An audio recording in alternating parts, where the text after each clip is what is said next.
హీరోకి ఎలివేషన్లు ఇచ్చి జనాల్ని ఎంగేజ్ చేశాడు. సో ఇక్కడ తెలిసిపోతుంది డిఫరెన్స్. అసలైన స్టోరీని చూపించాడు. భయపడకుండా మీరు ఆ సినిమాకి నెగిటివ్ రివ్యూ ఇచ్చారు, కొట్టారు కూడా మిమ్మల్ని. కొట్టారు భయ్య. సీతాదేవి అలా ఉంటదా? ఆయన కూల్ చెప్పు, నువ్వు గట్టిగా ఎందుకు చెప్తున్నావు కొట్టారని? ఓకే, ఆదిపురుష్ సీతాదేవిని మనం చిన్నప్పటి సంది ఎలా చూసాం భయ్య?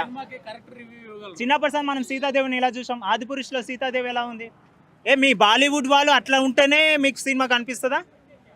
దేవతలు మనకి ఎప్పుడు చిన్నప్పటి కిరీటం ఉండే కదా ఉన్నారు.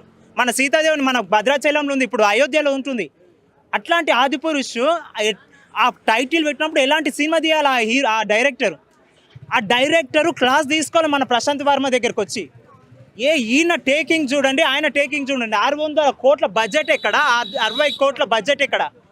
అసలు తెలివి లేనోళ్ళు అలాంటి సీనర్. నిజంగా చెప్తున్నా, ప్రభాస్ గారిని చీప్గా చేయడం తప్ప ఇంకేం లేదు. ఆడ మా ప్రభాస్ని పెట్టేసి ఇట్లాంటి సినిమాని తీస్తారా అనిపించింది ఆ రోజు. కానీ ఆ రోజు ఈ భయాన్ని కొట్టిరు. కానీ ఈ భయ్య చెప్పింది 100% కరెక్ట్ అన్నట్టు. ఈరోజు హనుమాన్ మూవీ చూపించింది. ఇప్పటికీ భయకు నేను సపోర్ట్ చేస్తా. ఆ రోజు ఫ్యాన్స్ మీరు ప్రభాస్ని తిట్టలేదు, ఆ రోజు ఆ డైరెక్టర్ని తిట్టిరు. ప్రభాస్ మాకు ఇష్టమే, ఆయన సినిమాలు మేము చూస్తాం. సెల్లార్ మూవీ ఎంత బాగా నచ్చిందో మాకు తెలుసు. నేను 2 సార్లు చూసాను ఆ సినిమా. కానీ ఈ మూవీ ఏమంటారు, మరో ప్రశాంత్ వర్మ ఏమంటారు రాజమౌళి అట్లాంటి డైరెక్టర్.